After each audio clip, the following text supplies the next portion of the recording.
Chers amis, bonjour. Nous sommes le lundi 27 novembre 2023. Il est 9 heures. Quelques news de l'Arménie, de l'Artsakh et de la diaspora arménienne. Bravo à la France. L'Eurovision Junior, donc hier nous avons suivi en direct depuis Nice, et puis diffusé sur plusieurs chaînes de télévision donc européennes, 170 chaînes de télévision d'après donc les organisateurs, regardées par 35 millions de personnes. La France qui a terminé première, qui a gagné l'Eurovision Junior 2023 devant l'Espagne et l'Arménie. Donc l'Arménie était donc en deuxième position au terme des votes des jurys des pays. Et puis avec le vote du public, l'Arménie s'est retrouvée en troisième place. Donc voilà, on a eu 64 points oui, par le vote du public, alors que la France a eu 92 points et l'Espagne 86 points. Donc c'est quand même étonnant, puisqu'on on a voté massivement, les Arméniens ont voté massivement pour l'Arménie, pardon, tant en Arménie qu'en France que dans d'autres pays d'ailleurs, hein, puisque les points comptaient. Mais le problème, c'est que l'Eurovision, les organisateurs, transforment les points, le nombre d'appels ou le nombre de votes en points. Voilà. Et c'est dans cette liaison que, qui est un peu opaque, hein, il faut quand même le dire. Donc on ne sait pas comment c'est transformé. En tout cas, la France qui méritait a gagné. L'Arménie qui méritait aussi, hein, avec les Young Girls, les 5 jeunes filles dynamiques, très colorées, très vraiment la musique était au top, et qui était peut-être la plus novatrice, hein, de l'Eurovision Junior. Voilà, donc l'Arménie termine troisième avec 180 points, donc derrière l'Espagne 201, et puis devant c'est 228 points, c'est la France, voilà, au total. Bravo en tout cas à la France, bravo à la France, bravo à l'Arménie qui l'an dernier donc était deuxième derrière la France qui a gagné donc 2 fois de suite, l'Arménie qui a déjà 2 victoires, qui n'a pas eu sa troisième victoire donc hier, mais ça viendra vu la qualité des prestations de nos jeunes Arméniens et Arméniennes surtout. Voilà.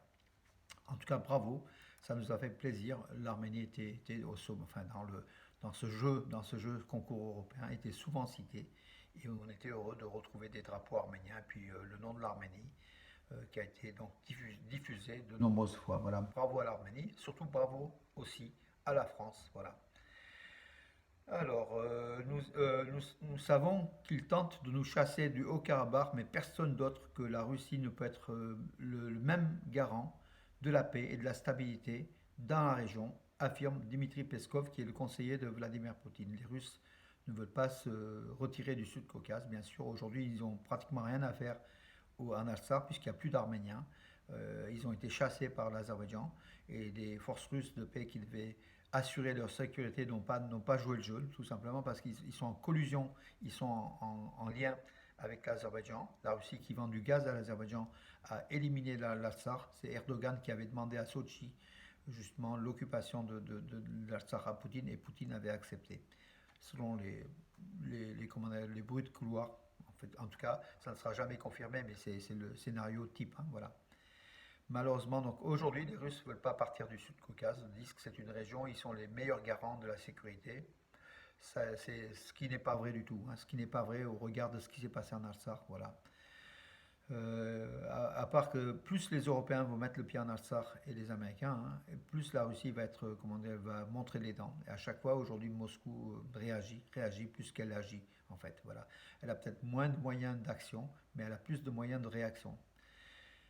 La liste en anglais de 180 monuments du Haut-Karabakh a été établie et présentée et sera présentée sur des sites internationaux. Donc ça a été réalisé en Arménie par le ministère de la Culture en Arménie, de l'éducation, des sports, avec des partenaires de l'Artsakh, avec des spécialistes. Donc 140 monuments arméniens du Haut-Karabakh qui sont aujourd'hui occupés.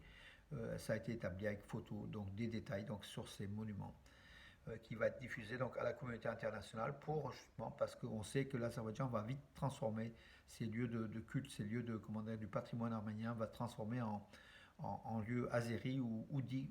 Donc la minorité chrétienne, ils sont au nombre d'un millier seulement, qui pourraient, donc Aliyev pourrait donner comment dirais-je, la possession de ces lieux à ces représentants chrétiens qui vivent en Azerbaïdjan, qui est un peuple pratiquement terminé, hein, puisqu'en fait il reste que 1000 à 2000 individus donc de Oudi, voilà, qui étaient de l'église arménienne il y a plusieurs siècles et qui sont séparés, qui aujourd'hui vivent en Azerbaïdjan Et ils sont aux ordres d'Aliyev, hein. Ils sont aux ordres d'Aliyev, à commencer par leur chef, hein. Le chef religieux, c'est un chef politique, hein, qui, qui, qui reçoit des pots de vin d'Aliyev et qui est censé dire, voilà, ces monuments arméniens ne sont pas les monuments arméniens sont des monuments où on connaît la musique. Voilà.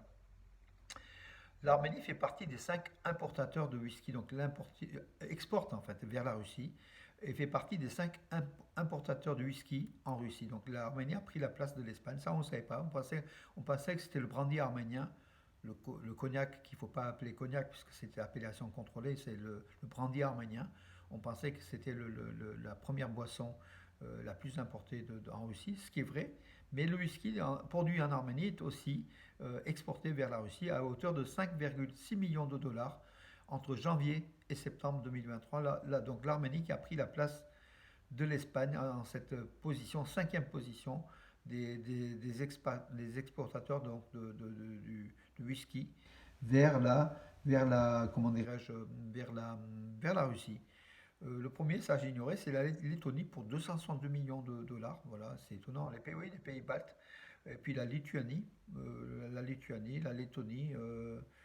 Voilà mes amis. Et puis l'Arménie qui est venue, donc qui est la Grande-Bretagne, la France pour 7 millions de dollars, l'Arménie avec 5,6 millions de dollars, donc qui a augmenté de 2,5 fois par rapport à l'an dernier, par rapport aux 10 premiers mois de l'an dernier.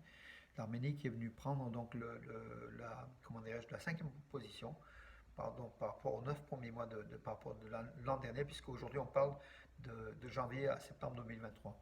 Par rapport à la même période de l'an dernier, l'Arménie a augmenté de 2,5 fois son exportation de whisky vers la Russie. Voilà. Euh, voilà mes amis pour aujourd'hui. C'était bref, puisqu'en vue du week-end, donc on était plutôt dans l'amusement, donc à cette Eurovision Junior, dont on a passé beaucoup de temps à voter. Moi, j'ai voté plusieurs centaines de fois, comme vous, je pense, puisque c'était illimité. Mais malgré cela, l'Arménie n'a pas été première, je pense aussi au niveau du vote du public, qui a été transformé en points. Il y a un problème opaque, de l'opacité des organisateurs de l'Eurovision qui peuvent faire pas mal de choses. Donc on n'a pas le détail du nombre du nombre de votes par, par Internet, sur le site de l'Eurovision. En tout cas, l'Arménie troisième, c'est sur le podium. On est toujours sur le podium. C'est une belle place. C'est une belle place. On aurait mérité les trois, même l'Espagne, hein, aurait mérité la première place. Mais la Zoé, donc la représentante de la France, a particulièrement bien chanté. Il faut le dire. Vive la France. Vive l'Arménie, pays ami. La France qui n'a accordé à l'Arménie que 7 points au niveau du jury. L'Arménie qui a accordé 12 points au niveau du jury. L'Arménie qui a accordé 12 points à la France. La France en retour que 7 points. Est-ce qu'elle est vraiment amie, mes amis? On se pose donc des questions. En tout cas, l'Arménie aurait mérité d'être oui, d'être aussi. Elle est sur le podium, mais elle aurait mérité peut-être un peu plus. Voilà, tout simplement. Mais en tout cas, mes amis, on a été heureux de voir l'Arménie, ces jeunes filles qui sont dynamiques. Vive l'Arménie, mes amis. L'Arménie qui est un réservoir de culture, de artistique et à tous les niveaux. Soutenons l'Arménie, mes amis. Soutenons le peuple arménien de l'Artsakh. Soutenons aussi la diaspora. À propos de la diaspora, ce soir à 19h, à partir de 19h, sur Radio Arménie Lyon, j'interviendrai dans l'émission de Khashak Sassounsi, donc en compagnie d'Aaron Boyadjan, mon collègue journaliste sportif à Nouvelles d'Arménie Magazine. On interviendra sur le football arménien, le football d'Arménie, Ararat 1973 et beaucoup, beaucoup d'éléments. On sera interrogé par Khashak à partir de 19h. Écoutez Radio Arménie Lyon, voilà. Bonne journée et à demain mes amis.